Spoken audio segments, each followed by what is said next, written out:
Kathy Griffin reste optimiste. Il y a quelques jours, la comédienne s'est emparée de son compte Instagram pour révéler à ses fans être atteinte d'un cancer du poumon de stade 1, avant d'expliquer qu'elle allait subir une ablation de la moitié du poumon gauche, qui est pour le moment le seul touché par la maladie. Une opération réussie pour l'humoriste de 60 ans. Elle est maintenant sortie de chirurgie et tout s'est bien passé, selon son médecin, a déclaré un représentant à People. Grâce à cette intervention, Kathy Griffin espère qu'elle n'aura par la suite pas besoin de faire de chimiothérapie ni de traitement par radiation. Je devrais pouvoir respirer normalement. Je devrais être opérationnelle et normale d'ici un mois voire moins, avait-elle précisé dans un message à ses fans sur Instagram.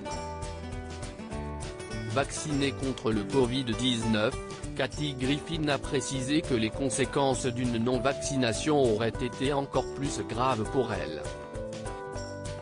Comédienne à succès notamment sur le petit écran, elle a toujours été très impliquée dans la recherche contre le cancer, elle qui en 2017 s'était rasé la tête pour sa sœur, qui luttait à l'époque contre la maladie, avant de disparaître en septembre dernier.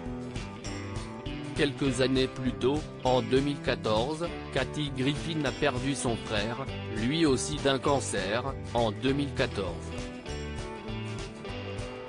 Cette polémique qui a coûté à Kathy Griffin moins célèbre en France qu'outre-Atlantique, Kathy Griffin est chez nos voisins américains connue pour ses apparitions télévisées toujours sous couvert d'humour et ses stand-up hilarants.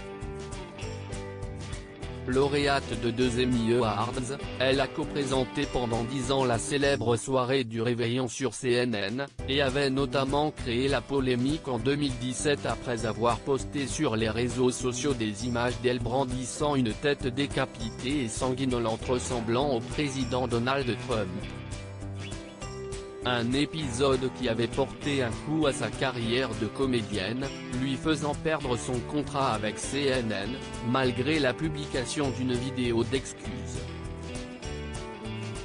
Elle avait été obligée d'annuler plusieurs spectacles et s'était retrouvée la cible de menaces de mort.